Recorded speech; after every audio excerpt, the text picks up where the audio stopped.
High guys, welcome back to our channel Naghari updates. మనమందరం ఎంతగానో ఎదురు చూస్తున్న పెద్ది ట్రైలర్ విడుదలైంది. ఇక ట్రైలర్ చూస్తుంటే గనక మాస్ యాక్షన్ మరియు ఎమోషనల్ సీన్స్ బాగా హైలైట్ అయ్యాయి.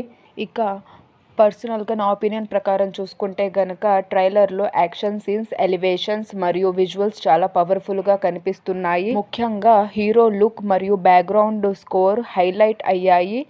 ఇక హీరోయిన్ లుక్స్ గురించి చెప్పనే అవసరం లేదు, చాలా బ్యూటిఫుల్గా చూపించడం అయితే జరిగింది ట్రైలర్లో. ఇంకా చెప్పాలంటే రెహమాన్ గారి బ్యాక్గ్రౌండ్ స్కోర్ ట్రైలర్కి మరో లెవెల్ హైప్ ఇచ్చిందనే చెప్పుకోవచ్చు. ఇంకా చెప్పాలంటే మ్యూజిక్ ట్రైలర్ మూడ్ని చాలా బాగా ఎలివేట్ చేసిందనే చెప్పాలి. సో ఇది గైస్ ఇవాల్టి న్యూ అప్డేట్. ఇలాంటి మరిన్ని అప్డేట్స్ కోసం నా ఛానల్ని లైక్ అండ్ సబ్స్క్రైబ్ చేయండి. అండ్ పెద్ది ట్రైలర్ గురించి మీకేమనిపించిందో కామెంట్ రూపంలో తెలియజేయండి friends. Okay, thank you for watching.